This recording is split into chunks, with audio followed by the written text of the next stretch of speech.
எங்களிடம் இருந்து உன்னை எந்த தெய்வம் பிரித்துவிடும்?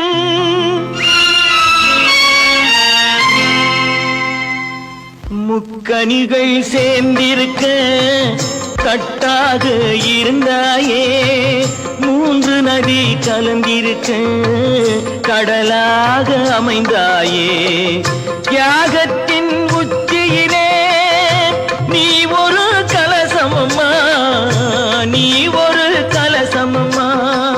தெய்வத்தின் வாசலிலே நீ ஒரு தீபமம்மா, நீ ஒரு தீபமம்மா.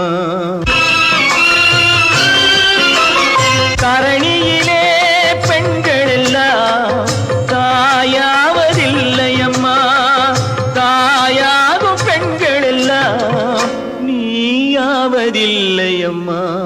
குடும்பம் என்னும் கோயில்கள் ஆயிரம் ஆயிரம், குலமகள் யாவரும் ஒவ்வொரு கோபுரம், நாற்புறம் ஓங்கிய கோபுரங்கள், நடுவில் தங்க கோபுரம்.